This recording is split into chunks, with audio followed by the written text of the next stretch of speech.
মৰমৰ ছাত্ৰ-ছাত্ৰীসকল তোমালোক আটাইকে মোৰ চেনেলৰ আজি ক্লাছলৈ স্বাগতম জনাইছো। কেদিনমান আগতে মই পোষ্ট এটা দিছিলো যে তোমালোক ক্লাছ 9 ৰ ষ্টুডেণ্টখিনিৰ যদি কিবা ডাউট আছে ডাউটবোৰ লিখি দিবা। তো মই কিছুমান ডাউট পাইছো, তাৰ উপৰি মোৰ আগৰ ভিডিঅটো তোমালোকৰ কিছুমান ষ্টুডেণ্টে কিবা কিবি ডাউট সুধিছিলে। তো আজি মই তোমালোকৰ সেই ডাউটৰ কোৱেশ্চনবোৰ লৈ পেলাই এই ক্লাছটো কৰিম। আহাচোন আমি প্ৰথম ডাউটটো কি আছে চাই লওঁ। মাফিদা বেগমৰ প্ৰশ্নটো হ'ল, মেম এইটো 10 to the power 22 কেনেকৈ হ'ল অলপ বুজাই দিবচোন, বেয়া নাপায় যদি। মই কোনটো প্ৰশ্ন ধৰিব পৰা নাছিলো, সেইকাৰণে কোনটো একজেক্টলি সুধিছিলো। তাই কৈছিলে কুৱেশ্যন নম্বৰ 16 আৰু এইটো কৈছিলে মহাকৰ্ষণ চেপ্টাৰটোত। তো মহাকৰ্ষণ চেপ্টাৰটোৰ কুৱেশ্যন নম্বৰ 16ত কি আছে চাওঁ আহা। গতিকে অকল 10 to the power 22 কেনেকৈ আহিল সেইটো দিয়াৰ আগতে গোটেই প্ৰশ্নটোৱে মই এবাৰ আলোচনা কৰি দিছো। তোমালোকৰ মহাকৰ্ষণৰ 16 নম্বৰ প্ৰশ্নটোত কি আছিলে, পৃথিৱী আৰু সূৰ্যৰ মাজৰ মহাকৰ্ষণ বল নিৰ্ণয় কৰা। দিয়া আছে পৃথিৱীৰ ভৰ 6 × 10 to the power 24 কেজি, সূৰ্যৰ ভৰ 2 × 10 to the power 30 কেজি, পৃথিৱী আৰু সূৰ্যৰ মাজৰ দূৰত্ব 1.5 × 10 to the power 11 মিটাৰ। তো আমি উত্তৰত কি দিছো, যিখিনি দিয়া আছে এইখিনি লিখি লৈছো। পৃথিৱীৰ ভৰ m1 বুলি ধৰি লৈছো, সূৰ্যৰ ভৰ m2 আৰু দিয়া থকা মানখিনি দিছো, আৰু দূৰত্ব 1.5 × 10 to the power 11 মিটাৰ। এতিয়া মহাকৰ্ষণৰ বিশ্বজনীন সূত্ৰ মতে আমি কি জানো যে F = gm1 m2/d²। তো জিটোৰ মান কিমান আছিলে, জি কি আছিলে আমাৰ বিশ্বজনীন ধ্ৰুৱক, জিৰ মান আমি জানো 6.67 × 10 to the power -11 into m1 ৰ value 6 × 10 to the power 24 into m2 ৰ value 2 × 10 to the power 30 divided by এটো দূৰত্ব 1.5 × 10 to the power 11 আৰু d²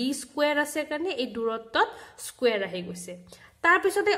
আমি পূৰণ হৰণখিনি কেনেকৈ কৰিছো চোৱা,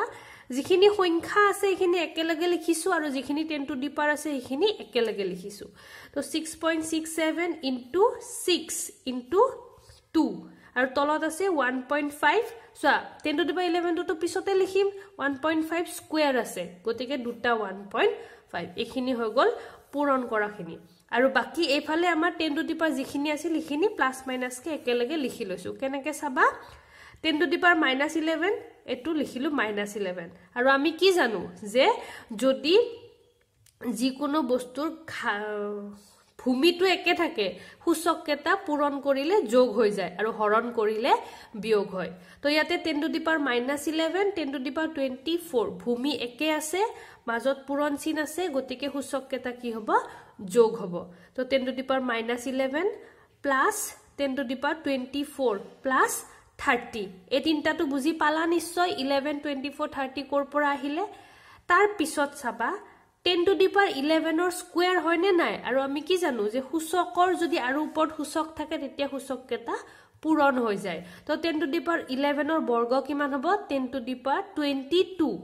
কিন্তু এই 10 to the power 22 কি হৈছে, হৰণ হৈ আছে, গতিকে ওপৰলৈ গলে কি হ'ব, এইটো বিয়োগ হৈ যাব। এই যোগটো ওপৰলৈ গলে বিয়োগ হৈ যাব, কাৰণ আমি কি জানো হৰণত সূচকবোৰ বিয়োগ হয়, গতিকে 22 টো -22।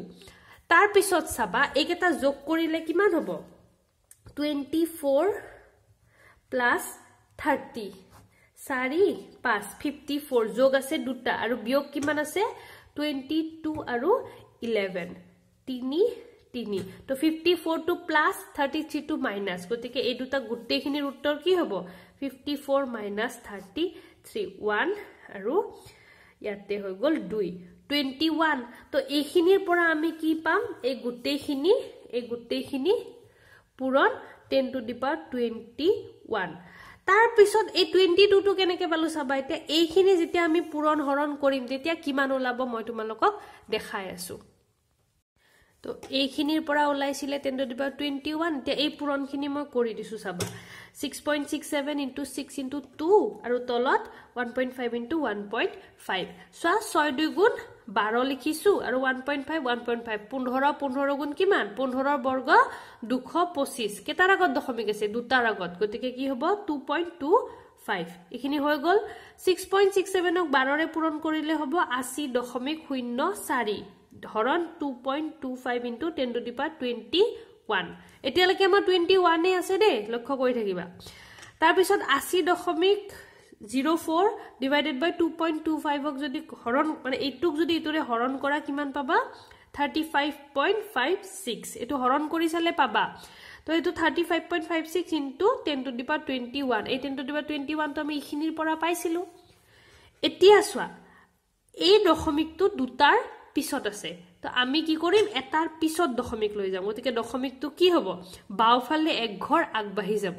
যদি দশমিক এটা বাওফালে আগবাঢ়ে আমি কি কৰো 10 এটা পূৰণ কৰো আৰু যদি সোঁফালে আগবাঢ়ে 10 এটা হৰণ কৰো তো ইয়াৰ লগত যদি 10 এটা পূৰণ কৰো মানে কি হল এটা 10 বাঢ়ি গল নে নাই তো এইটোৰ লগত এটা 10 বাঢ়ি যোৱা মানে ইয়াতে 21টা 10 আছিল ইয়াতে 22টা 10 হৈ যাব তো হেনেকে এইটো 10 to the power 22 আহিলে I hope তুমি বুজি পাইছা মাফিদা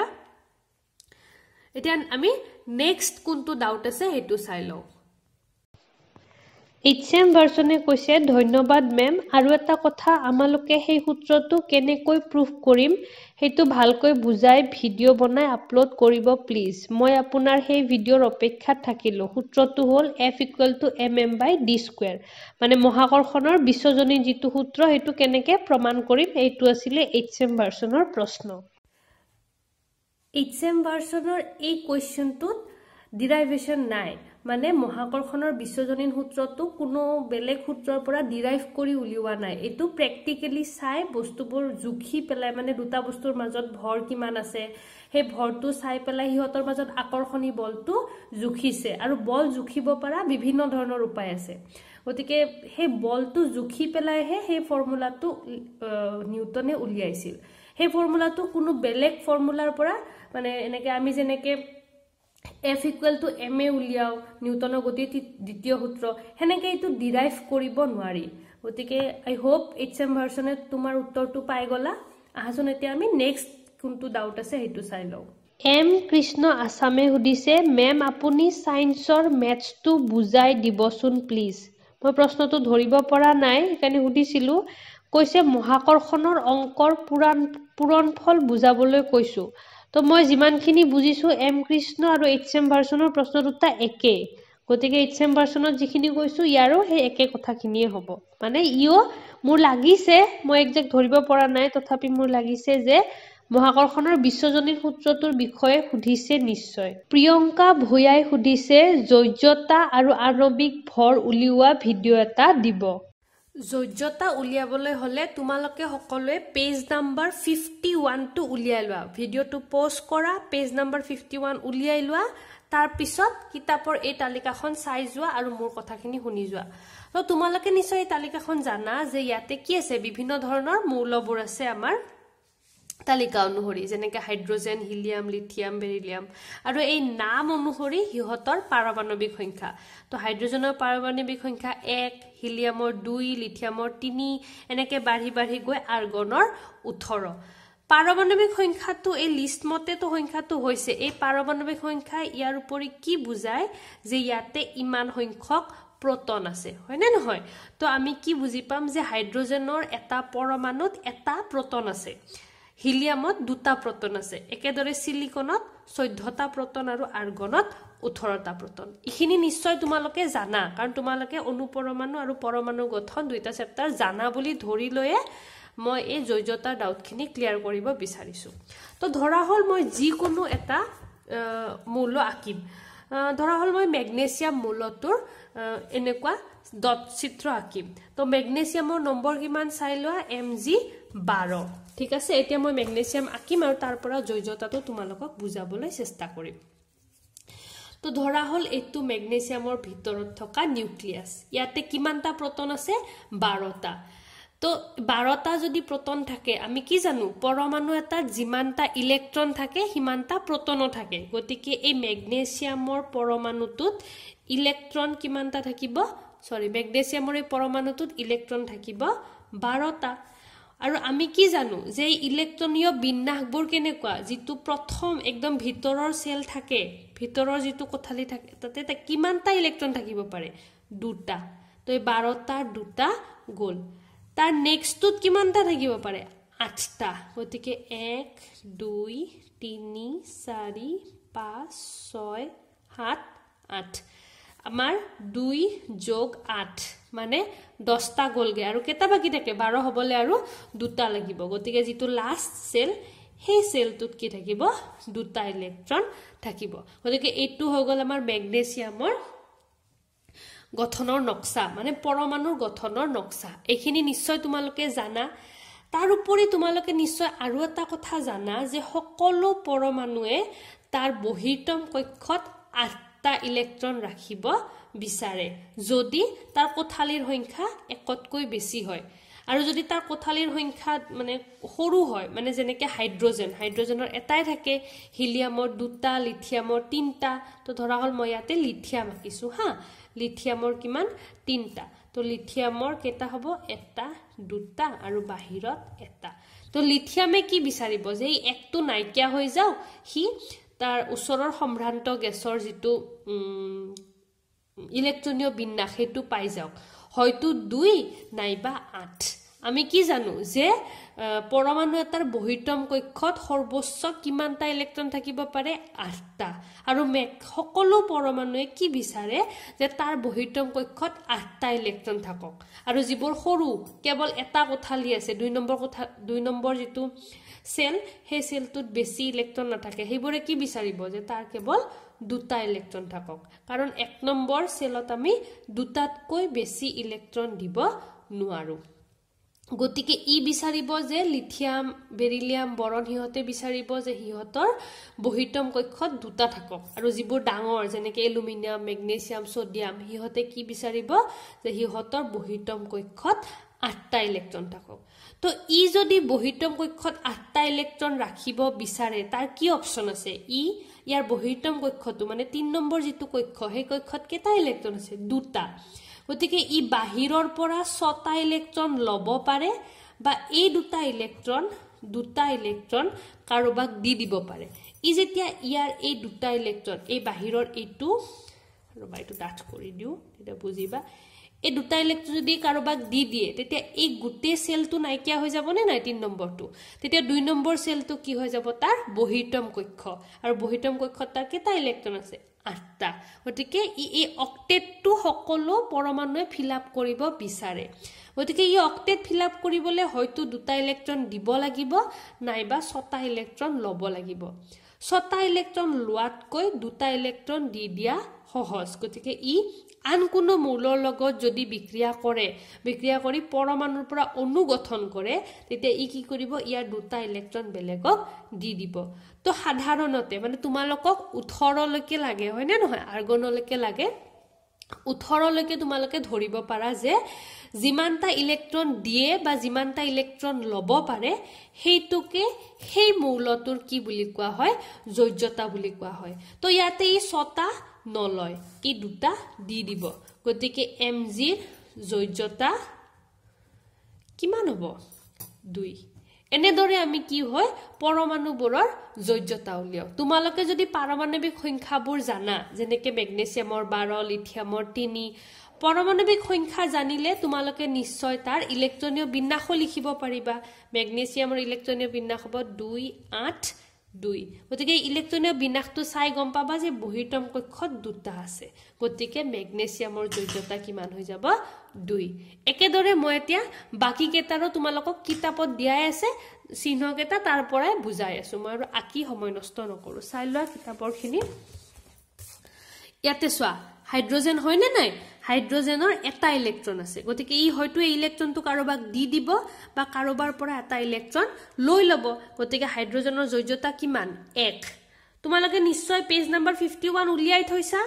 তালিকা 4.1 যোজ্যতাটো মিলাই চাবা মই কোৱাৰ লগত মিলিছে নে নাই হাইড্ৰোজেনৰ এটা হৈ গল নে নাই 1 হিলিয়ামৰ চোৱা এটাই কক্ষ আছে আৰু হেইটোৱে বহিৰ্তম কক্ষ আৰু আমি কি জানো প্ৰথম কক্ষত কেৱল দুটাহে ইলেক্ট্ৰন থাকিব পাৰে গতিকে হিলিয়ামক আৰু বাহিৰৰ পৰা ইলেক্ট্ৰন লাগিব জানো নালাগে হি দুটা বিচাৰে দুটাই আছে গতিকে হিলিয়ামে কাৰো পৰা ইলেক্ট্ৰন নলয়ও কাকো ইলেক্ট্ৰন নিদিয়েও গতিকে হিলিয়ামৰ যোজ্যতা কিমান 0 লিথিয়ামৰ 3টা আছে গতিকে ই কি কৰিব এই এটা ইলেক্ট্ৰন কাৰোবাক দি দিব গতিকে এটা ইলেক্ট্ৰন দি দিলে এই বাহিৰৰ কোঠালিত সৰি খুটালিটো নাইকিয়া হৈ গল সেলটো নাইকিয়া হৈ গল গতিকে বহিৰতমত দুটা থাকিলে গতিকে লিথিয়ামৰ যোজ্যতা কি হ'ব 1 বেৰিলিয়ামে এই দুটা দি দিব ইয়াৰ যোজ্যতা 2 বৰনে এই তিনটা দি দিব ইয়াৰ যোজ্যতা 3 কাৰ্বনে সোৱা বাহিৰত 4টা আছে গতিকে ই হয়তো 4টা ইলেক্ট্ৰন লব বা 4টা ইলেক্ট্ৰন দিব গতিকে কাৰ্বনৰ যোজ্যতা 4 নাইট্ৰজেনটো মন কৰিবা ইয়াতে বাহিৰত কেটা আছে 5টা 1 2 3 4 5টা আমাৰ হ'ব কেটা লাগে 8টা তো ই যদি এই 5টা কাৰোবাক দি দিয়ে তেতিয়া কি হ'ব তাৰ ভিতৰত দুটা থাকিব হেতু স্যাটিসফাই হৈ যাব কিন্তু ই যদি বাহিৰৰ পৰা 3টা লয় তেতিয়া 2 নম্বৰ কি খলত সেলত কিমানটা হৈ যাব 8টা গতিকে নাইট্ৰজেনৰ ক্ষেত্ৰত ই বাহিৰৰ পৰা 3টা লব আৰু যদি ই বাহিৰৰ পৰা 3টা লয় তেতিয়া হলে নাইট্ৰজেনৰ যোজ্যতা কিমান 3 গতিকে যোজ্যতাত কেৱল দিয়াটো নাছাবা দিবও পাৰে লবও পাৰে যিমানটা দিয়ে বা যিমানটা লয় হেতুৱে কি হৈ যায় যোজ্যতা আৰু ডিএনএ লয় হেতু কিহে নিৰ্ভৰ কৰিব কোনটো আঠৰ উচৰ যেনেকে 5টোতকে 3টা হি লব সহজ পাব অক্সিজেনত কি হ'ব 6টা আছে বাহিৰত গতিকে ই কি কৰিব বাহিৰৰ পৰা দুটা ললে তাৰ অক্টেট ফিল আপ হৈ যাব গতিকে অক্সিজেনৰ কি যোজ্যতা হ'ব 2 ফ্লোৰিনে এটা ললে হৈ যাব গতিকে ইয়াৰ যোজ্যতা 1 ইয়াক এটাও নালাগে 8টা আছে ইয়াৰ যোজ্যতা 0 একেদৰে বাকি কেটাও মিলাই চাবা হেনেকে মিলি যাব ই কিমানটা লয় বা কিমানটা দিয়ে হেতু হৈ গল যোজ্যতা ইয়াৰ পিছত তোমাৰ ডাউট আছিল যে আণবিক সংকেত কেনেকে লিখে আহা আমি আণবিক সংকেত কেনেকে লিখে এখিনি বুজি লও তোমালোকে পেজ নাম্বাৰ 38 উলিয়াই লোৱা 38 ত আছে সৰল যৌগৰ সংকেত তোমালোকৰ দুবিধ যৌগ থাকিব এবিধ সৰল যত কেৱল এটা মৌল থাকিব মানে দুটা তিনটা মৌল লগ লাগিব কিন্তু যদি তোমালোকৰ সংকেত গোটভৰ হয় তেতিয়া হলে কি হ'ব মৌলৰ থুপ লগ লাগিব তো প্ৰথম আমি কি কৰিম যত মৌল লগ লাগিব হেতু কৰি চাম ঠিক আছে তো ধৰা হল হাইড্ৰোজেন ক্লোৰাইডৰ আণবিক সংকেত আমি কেনেকে লিখিম প্ৰথম আমি সংকেত লিখিম তাৰপিছত ভৰ কেনেকে উলিয়াই হেতু বুজাই দিম দুইটা একেলগে হৈ যাব তো এটো হাইড্ৰোজেন আৰু এটো ক্লোৰিন তো এই মাত্ৰ আমি যোজ্যতা কেনেকে উলিয়াই বুজি পাইছোৱে গতিকে এনেকে চালে হাইড্ৰোজেনৰ যোজ্যতা 1 ক্লোৰিনৰ যোজ্যতা 1 আমি যেতিয়া সংকেত লিখো এই যোজ্যতাটো ইয়াৰ তলত লিখো এই যোজ্যতাটো ইয়াৰ তলত লিখো গতিকে হাইড্ৰোজেনৰ 1 ক্লোৰিনৰ 1 আৰু এটা নিয়ম থাকে যেতিয়া 1 হয় আমি নিলিখো গতিকে হাইড্ৰোজেন ক্লোৰাইডৰ সংকেতটো কি হৈ যাব HCl তাৰ পিছত এটা আছে হাইড্ৰোজেন সালফাইড H আৰু S H ৰ যোজ্যতা 1 সালফাৰৰ যোজ্যতা 2 গতিকে কি কৰিম আমি এই সালফাৰৰ যেটো যোজ্যতা হেতু লিখিম হাইড্ৰোজেনৰ তলত আৰু হাইড্ৰোজেনৰ যেটো যোজ্যতা হেতু লিখিম সালফাৰৰ তলত গতিকে হেতু কি লিখিম H2S 1 টো আমি নিলিখো গতিকে হাইড্ৰোজেন সালফাইডৰ হৈ গল H2S তাৰ পিছত ধৰি লোৱা আছে এলুমিনিয়াম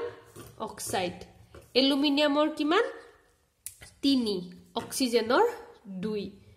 তো এইবোৰ এইমাত্ৰ যোজ্যতা যেনেকে শিকাইছো তেনেকে তোমালোকে যোজ্যতা উলিয়াই লব পাৰা বাট যদি কাৰোবাৰ মুখস্থ শক্তি ভাল এইবোৰ মুখস্থ কৰিব পাৰা এটা তোমালোকৰ চইচৰ ওপৰত কথা গতিকে ইয়াৰ যেতিয়া আমি সংকেত লিখিম কেনেকে লিখিম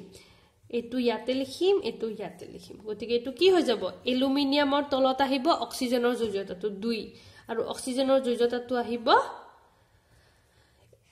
এলুমিনিয়ামৰ যোজ্যতাটো আহিব অক্সিজেনৰ তলত Al2O3 এনেকে আমি এটা মানে দুটা মৌল থাকিলে এনেকে লিখিম কিন্তু কেতিয়াবা যদি দুটাতকে বেছি থাকে বহু পাৰমাণবিক মৌল থাকে তেতিয়া আমি কি কৰিম চাবা যেতিয়া বহু পাৰমাণবিক থাকিব হেতুক আমি সংকেত গোটভৰ বুলি কম ঠিক আছে এইটোটো নৰমাল সংকেত আৰু হেতু আমি সংকেত লিখিবলৈ আমি কি কৰিম বহু পাৰমাণবিক আৰু বহু পাৰমাণবিকৰ কাৰণে তোমালোকৰ এখন টেবুল দিয়া আছে ৰবা টেবুলখন পেজ নাম্বাৰ 37 পেজ নাম্বাৰ 37 ৰ কেটা কিন্তু তোমালোকৰ একো অপচন নাই মুখস্থ কৰিবই লাগিব এই 1 নম্বৰৰ কেটা তোমালোকে প্ৰায় পাৰিবা এই ফালৰ কেটা তোমালোকে মুখস্থ কৰিব লাগিব সোডিয়ামৰ এটোটো জানাই ওপৰত +1 মানে এটা আছে সোডিয়ামৰ যোজ্যতা 1 পটাছিয়ামৰ 1 সিলভাৰৰ 1 কপাৰৰ 1 যদি প্লাস একো নাই তেতিয়া হলে 1 আৰু যদি 2 আছে তেতিয়া 2 3 থাকিলে 3 এইবোৰ যোজ্যতা তোমালোকে প্ৰথম কলম আৰু 2 নম্বৰ কলমৰ অলমোস্ট পাৰিবা যোজ্যতা যেনেকে নিয়মত শিকাইছিলো সেই নিয়মতে তোমালোকে যোজ্যতা উলিয়াই ল'ব পাৰিবা মাত্ৰ বহু পাৰমাণৱিকত তোমালোকে যোজ্যতা কেটা মুখস্থ কৰিবা এমনিয়াত কি আছে NH4 ৰ ওপৰত প্লাস আছে গতিকে NH4 ৰ যোজ্যতা কিমান হ'ব 1 প্লাস থাকক বা মাইনাস থাকক তোমালোকে কি ধৰিবা 1 প্লাস 2 থাকিলে 2 মাইনাস 2 থাকিলে মাইনাস 2 তো ইয়াৰ পৰা যি কোনো এটা মই ধৰি লৈছো যেনেকে সালফাইড SO3 আৰু সালফাইড কিহৰ লগত মিলাম মই সোডিয়ামৰ লগত মিলাম ধৰি লোৱা তো সোডিয়ামৰ যোজ্যতা কিমান লিখি লৈছো মই সোডিয়ামৰ যোজ্যতা চাই লোৱা ইয়াতে সোডিয়ামৰ যোজ্যতা 1 আৰু সালফেটৰ যোজ্যতা SO4 ৰ যোজ্যতা কিমান 2 হয়নে নাই গতিকে সোডিয়ামৰ 1 সালফাৰৰ 2 ইহত দুটাক যদি মই লগাই সিম্বল বনাও তেতিয়া হলে মই কি লিখিম Na2SO4 ঠিক আছে এবাৰ যদি মই সোডিয়াম নলয় ম্যাগনেসিয়াম লও ধৰি লোৱা ম্যাগনেসিয়াম Mg তো ম্যাগনেসিয়ামৰ যোজ্যতা 2 আৰু সালফেটৰ যোজ্যতা সৰি ম্যাগনেসিয়াম ললে তোমালোকে ওকে এটো কৰি দিও বাৰু 2 তেতিয়া কি হ'ব ম্যাগনেসিয়ামৰ 2 Mg2SO4 হোল 2 হ'ব লাগে কিন্তু দুইটাতে 2 আছে একে একে থাকিলে আমি কি কৰো ক্যান্সেল কৰি দিও গতিকে ম্যাগনেসিয়াম সালফেট কি হৈ যাব MgSO4 এইবাৰ যদি মই এলুমিনিয়াম টু লও এলুমিনিয়াম সালফেট এলুমিনিয়াম আৰু SO4 এলুমিনিয়ামৰ কিমান 3 আৰু সালফেটৰ 2 গতিকে এনেকে লিখিম এটো কি হৈ যাব Al2SO4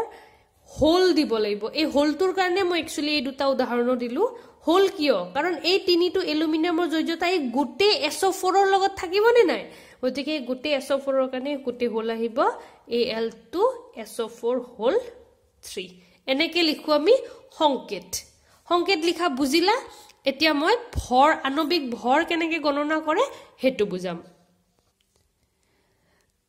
তোমালোকৰ পেজ নাম্বাৰ 40 প্ৰশ্নাৱলীৰ যিকেটা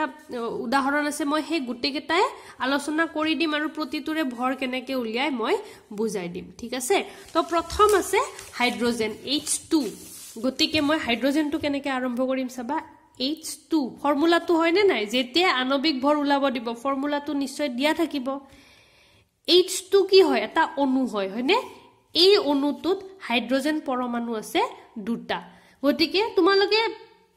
যদি কনসেপ্টটো মনত নাই তথাপি চাবা যেটো নম্বৰ দিয়া থাকে হেতু লিখি লবা 2 পূৰণ আমাক আণবিক ভৰ মানে কি অণুটোৰ ভৰ উলিয়াব দিছে আৰু অণু সদায় কি হয় পৰমাণুৰে গঠিত হয় নে নাই তো এই হাইড্ৰোজেন অণুত কেটা পৰমাণু আছে দুটা পৰমাণু আছে দুইটো লিখিলো আৰু প্ৰতিটো পৰমাণুৰ ভৰ লগলাগিয়ে তো অণুৰ ভৰ হ'ব গতিকে ইয়াতে কি লিখিম হাইড্ৰোজেনৰ পাৰমাণবিক ভৰ আৰু আমি কি জানো হাইড্ৰোজেনৰ পাৰমাণবিক ভৰ কিমান 1 গতিকে H2 ৰ পাৰমাণবিক ভৰ কিমান হৈ যাব 2U তাৰ পিছত কি আছে সোৱা O2 দুইটো লিখিলো দুইৰ পিছত অক্সিজেনৰ পাৰমাণবিক ভৰ লিখিম অক্সিজেনৰ পাৰমাণবিক ভৰ কিমান 16 গতিকে এটো কি হৈ যাব 32U সো এনেকে তোমালোকক যেটো ফৰ্মুলা দিয়ে সদায় চাবা যে তাত থকা সংখ্যা কেটা কি যেনেকে ক্লোৰিন Cl2 সো আমি কি জানো ক্লোৰিনত কেটা দিছে দুটা গতিকে দুইটো লিখিলো পূৰণ আৰু ক্লোৰিনৰ পাৰমাণবিক ভৰ আমি কিমান বুলি জানো 35.5 তোমালোকে চিন্তা নকৰিবা এই মানবোৰ দি দিব কাৰণ তোমালোকক মানে 18 লৈকে মুখস্থ কৰিব দিছে 18 ৰ পিছত যদি কিবা থাকে হেবোৰ তোমালোকে মুখস্থ কৰিব নালাগে মানে কিতাপত থকা তালিকাৰ বাহিৰৰ যদি কিবা পৰমাণু আহে তাৰ পাৰমাণবিক ভৰটো প্ৰশ্নত দি থাকিব কিন্তু কিতাপত থকা আহিলে কিন্তু নিদিয়ে গতিকে কিতাপত থকা কেটা মুখস্থ কৰিবাই গতিকে 2 পূৰণ 35.5 কিমান হ'ব 71U ক্লোৰিনটো হৈ গল ক্লোৰিনৰ পিছত আছে কাৰ্বন ডাই অক্সাইড সোৱা CO2 তো কাৰ্বনৰ 2 পূৰণ কাৰ্বনৰ পাৰমাণবিক ভৰ কিমান 12 যোগ সোৱা দুটা আছে নে নাই এইবোৰ সব এটা এটা আছিলে পুৰণতে হেক এইটোত কি আছে দুটা আছে গতিকে দুইটা আমি বেলেগ বেলেগকে কৰি যোগ কৰিম গতিকে কাৰ্বন কেটা আছে ও সৰি এটো ভেৰি সৰি কাৰ্বন এটা আছে কাৰ্বন কেটা আছে এটা কাৰণ কাৰ্বনৰ তলত একো নাই মানে কি আছে এক আছে গতিকে কাৰ্বন আছে এটা এক পূৰণ কাৰ্বনৰ পাৰমাণবিক ভৰ 12 অক্সিজেন কেটা আছে দুটা গতিকে ইয়াত আহিব 2 পূৰণ অক্সিজেনৰ পাৰমাণবিক ভৰ কিমান 16 গতিকে কাৰ্বন ডাই অক্সাইডৰ আণবিক ভৰ কি হৈ যাব 12 পূৰণ 1 যোগ 12 যোগ 16 দুগুণ 32 গতিকে 44 হৈ গল কাৰ্বন ডাই অক্সাইডৰ আণবিক ভৰ কাৰ্বন ডাই অক্সাইডৰ পিছত কি দিছে CH4 কি হয় মিথেন তো মই CH4 টো লিখিলো CH4 কাৰ্বন কেটা আছে এটা কাৰ্বনৰ পাৰমাণবিক ভৰ 12 যোগ হাইড্ৰোজেন কেটা এটা হাইড্ৰোজেনৰ পাৰমাণবিক ভৰ সৰি বাৰে ভুল কৰি আছো হাইড্ৰোজেন কেটা আছে 4টা হাইড্ৰোজেনৰ পাৰমাণবিক ভৰ 1 গতিকে মিথেনৰ আণবিক ভৰ কি হৈ যাব 12 যোগ 4 12 4 কিমান 16 এতিয়া গুটে এই আৰু মাজত এই দুটা নকৰো এই লাষ্টটো কৰি দিও এটো দিগল এই তিনটা নিজে কৰিবা আৰু নাইট্ৰজেন এটা হাইড্ৰোজেন তিনিটা ইয়াতে ওকে এটা কৰি দিও দিয়া C2H4 কাৰ্বন কেটা আছে দুটা পূৰণ কাৰ্বনৰ পাৰমাণবিক ভৰ 12 যোগ হাইড্ৰোজেন কেটা আছে 4টা পূৰণ হাইড্ৰোজেনৰ পাৰমাণবিক ভৰ 1 12 দুগুণ 24 প্লাস 4 গুণ 4 4 4 8 2 28 ইউ হৈ গল ইথিনৰ পাৰমাণবিক আণবিক ভৰ লাষ্ট এটু কৰি দিম মিথানল CH3OH কাৰ্বন কেটা এটা 1 পূৰণ 12 সো হাইড্ৰোজেন ইয়াতো আছে তো তোমালোকে সিঙ্গল কে কৰাটোই বেটাৰ হ'ব নহলে ভুল হ'ব পাৰে কাৰণে মই এটা এটাকে কৰি দি আছো নহলে টোটাল হাইড্ৰোজেন 4টা ধৰিও কৰিব পাৰা কিন্তু এনেকে কৰিলে ভুল হোৱাৰ চান্সটো কম থাকে কাৰ্বন এটা 1 পূৰণ 12 যোগ হাইড্ৰোজেন কেটা আছে 3টা সো 3 পূৰণ হাইড্ৰোজেনৰ 1 যোগ অক্সিজেন এটা 1 পূৰণ 16 যোগ হাইড্ৰোজেন এটা 1 পূৰণ হাইড্ৰোজেনৰ পাৰমাণবিক ভৰ 1 গতিকে কিমান হ'ব 12 1 গুণ 12 যোগ 3 1 গুণ 3 যোগ 16 1 গুণ 16 যোগ হাইড্ৰোজেনৰ 1 1 গুণ 1 সো 12 3 15 15 কে 16 16 16 32 কিবা যোগ বিয়োগত ভুল হ'বও পাৰে দে চাই লবা কাৰণ মই মোবাইলত চাই ভিডিও বনাই আছো হৈ গল নিশ্চয় তোমালোকে বুজি পাইছা কেনেকে আণবিক ভৰ উলিয়াব লাগে উদাহৰণ স্বৰূপে চোৱা তোমালোকে জিংকৰ পাৰমাণবিক ভৰ নাজানা সোডিয়ামৰ নাজানা গতিকে কি কৰিছে প্ৰশ্নটোতে দি দিছে তো এইটো কৰি দিও লাষ্ট K2CO3 K2CO3 কেৰ পাৰমাণবিক ওকে কে কেটা আছে দুটা পাৰমাণবিক ভৰ আমি নাজানো আমাক দিয়া আছে কিমান বুলি দিয়া আছে সোৱা কে দিয়া আছে 39 গতিকে আমি কি কৰিম 2 পূৰণ 39 যোগ কাৰ্বন কেটা আছে এটা কাৰ্বনৰ জানুৱে আমি কিমান 12 যোগ অক্সিজেন কেটা আছে তিনিটা অক্সিজেনৰ পাৰমাণবিক ভৰ 16 বুলি জানো তথাপি তোমালোকক ইয়াতে দিয়া আছে এটো অক্সিজেন 16 কাৰ্বন 12 তো অক্সিজেনৰ তিনটা এটো 16 গতিকে 39 * 2 কিমান হ'ব 9 18 8 হাতেৰ হল 1 সতে 78 প্লাস 12 যোগ 16 3 গুণ 48 8 2 10 10 8 18 8 হাতেৰ হল 1 7 1 8 9 9 4 13 138 ইউ সো এনেকে নিশ্চয় আণবিক ভৰ উলিয়াব পাৰিবা বহুত কেটা উদাহৰণ কৰি দিলু তোমাৰ সাগে আণবিক ভৰৰ ডাউটটো ক্লিয়াৰ হৈছে এতিয়া আমি নেক্সট কোৱেশ্চন কি আছে চাও জেউতি দেৱীৰ প্ৰশ্ন বাইদেউ মোৰ চেপ্টাৰ 4 ৰ আইসোটোপৰ টপিকটো ডাউট আছে তো তোমালোকে নিশ্চয় জানা যে পৰমাণু এটাত নিউক্লিয়াছ থাকে আৰু সেই নিউক্লিয়াছৰ চাৰিওফালে ইলেক্ট্ৰনবোৰ ঘূৰি থাকে হয়নে নহয় আৰু নিউক্লিয়াছৰ ভিতৰ প্ৰোটন আৰু নিউট্ৰন থাকে তাৰ পিছত আমি কি জানো যে প্ৰোটন আৰু নিউট্ৰনৰ ভৰ ইলেক্ট্ৰনতকৈ বহুত বেছি হয়নে গতিকে পৰমাণু এটাৰ মেইন ভৰখিনি প্ৰোটন আৰু নিউট্ৰনৰ ওপৰতে নিৰ্ভৰ কৰে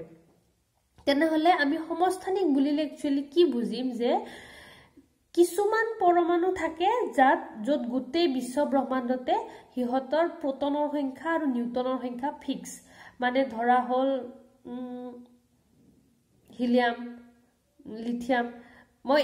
জাস্ট এক্সাম্পল দিছো হা হয় বুলিয়ে কোৱা নাই তাৰ সমস্থানিক থাকিব পাৰে তো হিহতৰ কি হয় প্ৰোটন আৰু নিউট্ৰন তুমি যতে সোৱা জিমানে অংশ লোৱা তাত প্ৰোটন আৰু নিউট্ৰনৰ সংখ্যা সমান থাকে কিন্তু কিছুমান এনেকুৱা মূল আছে যাত গোটেই বিশ্ব ব্ৰহ্মাণ্ডতে তাৰ জোৰে পৰাই নলোৱা কিয় সেই মূলটো তাত প্ৰোটনৰ সংখ্যাটো একে থাকিব প্ৰোটনৰ সংখ্যা হলনি হ'ব নোৱাৰে যেনেকৈ হাইড্ৰোজেনত এটা থাকে যদি গোটেই বিশ্ব ব্ৰহ্মাণ্ডৰ যিমান হাইড্ৰোজেন সংগ্ৰহ কৰা সবতে প্ৰোটন এটাই থাকিব যদি সোডিয়াম লোৱা প্ৰোটন 11টাই থাকিব ক্লোৰিন হলে 17টাই থাকিব প্ৰোটনটো ফিক্স থাকিব কিন্তু নিউট্ৰনৰ সংখ্যা কি হয় কোনোবা ঠাইত যদি মানে কি ধৰা হল এটা থাকিব লাগে কৰবাত দুটা থাকিব কৰবাত বা তিনটা থাকিব তো নিউট্ৰনৰ সংখ্যাটো হলনি হ'ব পাৰে মানে পৰমাণু এটা নিউক্লিয়াছৰ ভিতৰত প্ৰোটনৰ সংখ্যা ফিক্স কিন্তু একে পৰমাণু হাইড্ৰোজেনে লৈছা বা ক্লোৰিনে লৈছা কিন্তু সেই ক্লোৰিন খিনিৰ কোনোবাখিনি অংশত কেটামান পৰমাণুত কি হ'ব নিউট্ৰনৰ সংখ্যা 35 ধৰা হল 17টা থাকিলে কোনোবাত নিউট্ৰনৰ সংখ্যা 16টা থাকিলে কোনোবাত বা 18টা থাকিলে হেনেকুৱা হ'ব পাৰে বা হাইড্ৰোজেনত যদি হাইড্ৰোজেনৰ পৰমাণু লোৱা তেতিয়া হলে কি হ'ব কোনোবাত হাইড্ৰোজেন পৰমাণুত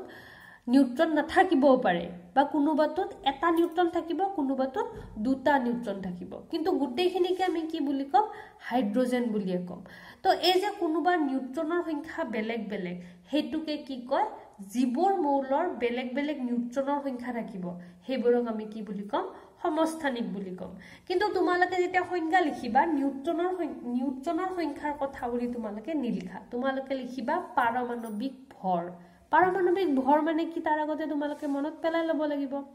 পাৰমাণবিক ভৰ মানে একচুয়ালি আমি কি ক'ব বিচাৰিছো গোটেই পৰমাণুটোত কিমান ভৰ আছে হয় না নহয় কিন্তু আমি কি জানো যে পৰমাণু এটা প্ৰোটন আৰু নিউট্ৰনে ইলেক্ট্ৰনতকৈ 1000 গুণ বেছি ভৰ আছে গতিকে আমি যেতিয়া পৰমাণু এটাৰ ভৰ বুলি কওঁ তাত আমি প্ৰোটন আৰু নিউট্ৰনৰ ভৰটোক ধৰো ইলেক্ট্ৰনৰ ভৰটো নধৰো আৰু পৰমাণুৰ সংখ্যা বুলি ক'লে আমি কি বুজো তাত থকা প্ৰোটনৰ সংখ্যা তো এতিয়া ধৰা হল এটা হাইড্ৰোজেন আছে তাত প্ৰোটন এটা আছে নিউট্ৰন নাই হয়নে গতিকে তাৰ পাৰমাণবিক ভৰ হ'ব 1 বেলেগ এটা হাইড্ৰোজেন আছে যত প্ৰোটন এটা আছে আৰু নিউট্ৰনো এটা আছে তেতিয়া হলে সেই হাইড্ৰোজেনটোৰ পাৰমাণবিক ভৰ কিমান হ'ব প্ৰোটনৰ 1 নিউট্ৰনৰ 1 2 আন এটা হাইড্ৰোজেন আছে যত প্ৰোটন এটা আছে নিউট্ৰন দুটা আছে গতিকে এটা প্ৰোটন দুটা নিউট্ৰন তো সেই হাইড্ৰোজেনটোৰ পাৰমাণবিক ভৰ কিমান হ'ব 3 গতিকে তোমালোকে কি পালা তিনটা ধৰণৰ হাইড্ৰোজেন পালা নে নাই এটাৰ পাৰমাণবিক ভৰ 1 এটাৰ 2 এটাৰ 3 আৰু এই পাৰমাণবিক ভৰটো বেলেগ বেলেগ কিয় হৈছে প্ৰতিটোতে থকা নিউট্ৰনৰ সংখ্যাৰ কাৰণে হৈছে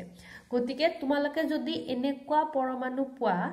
যাৰ পাৰমাণবিক ভৰ বেলেগ বেলেগ হেতুক আমি কি কম সমস্থানিক বুলি কম বুজি পালা এতিয়া তোমালোকক সাধাৰণ সমস্থানিক হিচাপে হাইড্ৰোজেনৰ উদাহৰণটো দিলু তাৰ পিছত তোমালোকক এটা থাকিব আৰু গড় পাৰমাণবিক ভৰটো কেনেকৈ উলিয়াই গম পালা এতিয়া সমস্থানিকৰ গড় পাৰমাণবিক ভৰ কনসেপ্টটো তোমালোকে অকমান বুজিবলৈ চেষ্টা কৰিবা হেতু আমি কেনেকৈ কৰিম ধৰা হল মই খান্দি আনিছো ক্লোৰিন আনিছো হা পাহাৰৰ পৰা খান্দি ক্লোৰিন উলিয়াই আনিছো কিমান আনিছো 100 গ্ৰাম ক্লোৰিন আনিছো ঠিক আছে আৰু আমি জানো যে ক্লোৰিনৰ সমস্থানিক থাকে মানে কি ক্লোৰিনৰ দুটা সমস্থানিক থাকে এটা গড় পাৰমাণবিক ভৰ 30 এটা পাৰমাণবিক ভৰ 35 আৰু এটা 37 35 আৰু 37 হলে তোমালোকে উলিয়াই লোৱাচোন দুইটা নিউট্ৰনৰ সংখ্যা কিমান হ'ব কেনেকৈ উলিয়াবা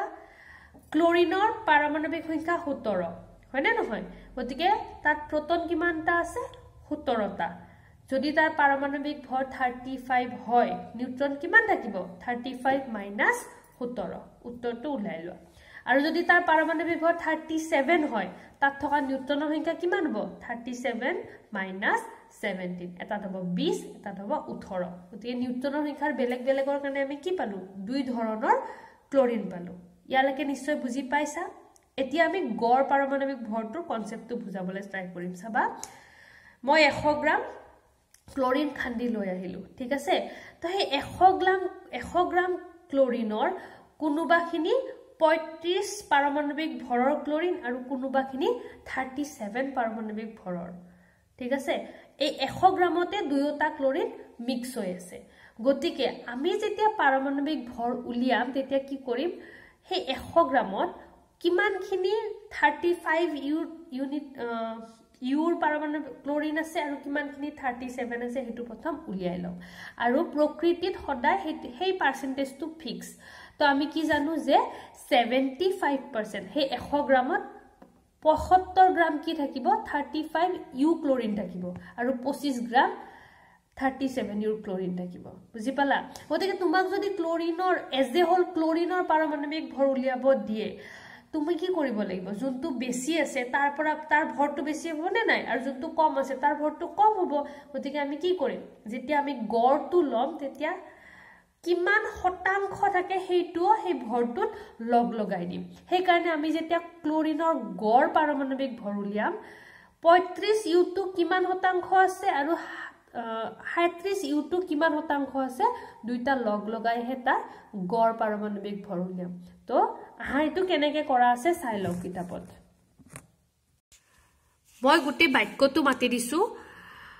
প্ৰকৃতিত ক্লোৰিন 3:1 অনুপাতত 35 ইউ আৰু 37 ইউ ভৰ বিশিষ্ট দুটা সমস্থানিকৰ ৰূপত থাকে মানে কি কৈছে 35 ইউ যেটো মানে ক্লোৰিন হ'ব হেতু 3 ভাগ থাকিলে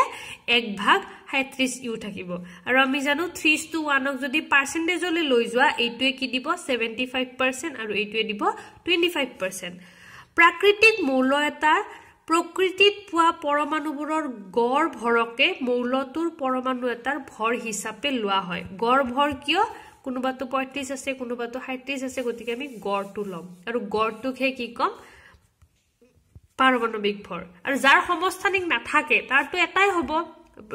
প্ৰোটনৰ সংখ্যা যোগ নিউট্ৰনৰ সংখ্যা কিন্তু যাৰ সমস্থানিক থাকে তাত আমি এই পাৰ্সেন্টেজটো ভৰাই দিব লাগিব তেন্তে ইয়াৰ পৰমাণু এটাৰ ভৰ হ'ব পৰমাণুটোত থকা প্ৰোটন আৰু নিউট্ৰনৰ মুঠ সংখ্যাৰ সমান কিন্তু যদি মৌল এটা সমস্থানিক ৰূপত থাকে যেনেকৈ ক্লোৰিনত 35 আৰু 37 আছে তেন্তে ইয়াৰ প্ৰতিটো সমস্থানিক ৰূপৰে শতকৰা পৰিমাণ আমি জানিব লাগিব আৰু তাৰ পিছত গড় ভৰ গণনা কৰিম আৰু শতকৰা আমি মাত্ৰ পাইছো 3:1 ত 35:37 থাকে গতিকে আমি কি কৰিছো 35 ৰ লগত এইটুক প্ৰথম আমি কি কৰিছো 100% লৈ লৈ গৈছো হয়নে এইটুক 100 লৈ লৈ গৈছো আৰু এইটুকো 100 লৈ লৈ গৈছো গতিকে এইটো ভগালে কি হ'ব এইটো হৈ যাব 75% এইটো হ'ব 25% গতিকে 35 ৰ লগত আমি কি কৰিছো 75/100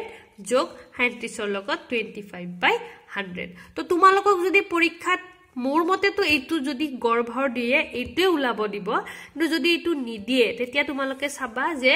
যি দুটা সমস্থানিক দিয়া আছে তাৰ পাৰ্সেন্টেজটো কিমান আৰু যিমান পাৰ্সেন্টেজ থাকে তাক 100 ৰে হৰণ কৰি সেই সমস্থানিকটোৰ লগত পূৰণ কৰি দিবা গতিকে ক্লোৰিনৰ পাৰমাণবিক গড় পাৰমাণবিক ভৰ উলিয়াবলৈ আমি কি কৰিম 35 ৰ লগত 75/100 পূৰণ কৰিম 37 ৰ লগত 25/100 পূৰণ কৰিম তাৰছত এইখিনিটো আৰু যোগ বিয়োগ পূৰণ তোমালোকক বুজাব নালাগে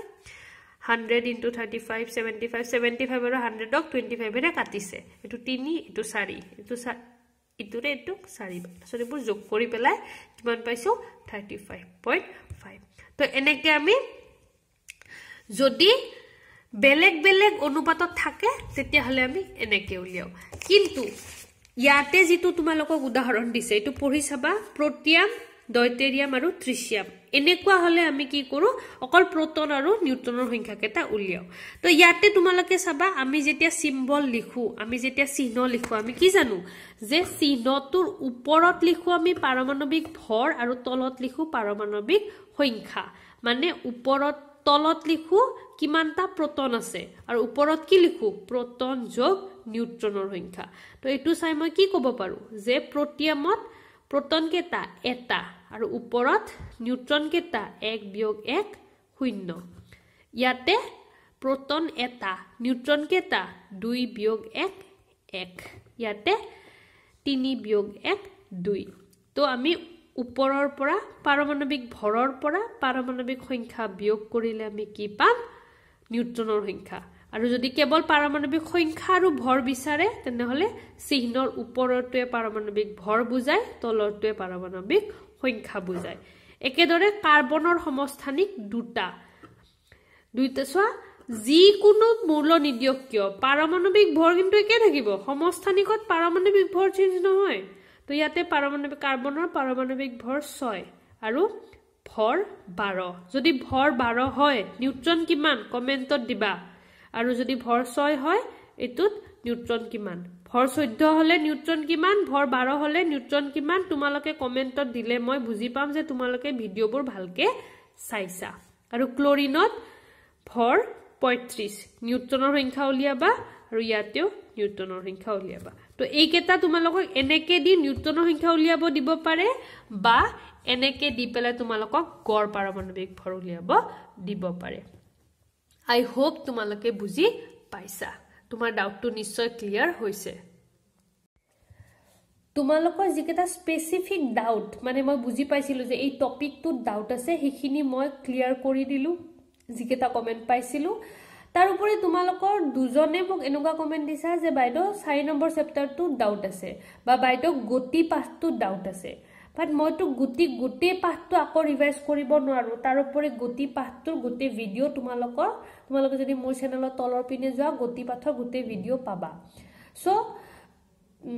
মানে মই বুজিছো তোমালোকে কিবা নাই বুজা সাগে কিন্তু নেক্সট টাইমৰ পৰা যদি ডাউট দিয়া এনেকে স্পেসিফিক ডাউট দিবা যে বাইদেউ এই টপিকটো নাই বুজা তেতিয়া মই ৰিভাইজ কৰিবলৈ সহজ হয় কাৰণ ডাউট ক্লাস মানে গোটেই চেপ্টাৰটো ৰিভিজন নহয় এটা চেপ্টাৰৰ কোনোবা এটা টপিক কোনোবা এটা অংক যদি তোমালোকে নুবুজা হেতু হে ডাউট ক্লাস হয় গতিকে ইয়াৰ পিছতো যদি ডাউট থাকে দি থাকিবা এনেকে মই মাজে মাজে ডাউট ক্লাস কৰিম আৰু আই হোপ তোমালোকে নেক্সট টাইমৰ পৰা ডাউট কেনেকে দিব লাগে হেতুও বুজি পাইছা তো আজিলৈ ক্লাসটো ইমানতে এৰিছো তোমালোকৰ বছৰিকা পৰীক্ষাৰ আগত সাগে আকৌ মই লগ নাপাম সো সবে ভালকে বছৰিকা পৰীক্ষা দিবা মই আশা কৰো সকলোৰে বহুত নম্বৰ পোৱা তোমালোকে যিখিনি পঢ়িছা যিখিনি কষ্ট কৰিছা হে হিচাপত নম্বৰ পোৱা সকলোকে বছৰিকা পৰীক্ষাৰ কাৰণে অল দ্য বেষ্ট ভালকে পঢ়িবা আৰু আমি আশা কৰিছো তোমালোকে নেক্সট ক্লাছত নেক্সট টাইমত 10 পাবা নিশ্চয় তো 10 পালে 10 তো মই তোমালোকৰ ভিডিও দিম তোমালোকৰ কি ডাউট আছে দিম তো সকলোকে ক্লাস 10 ত লগ পোৱাৰ আশাৰে আজিলৈ থ্যাংক ইউ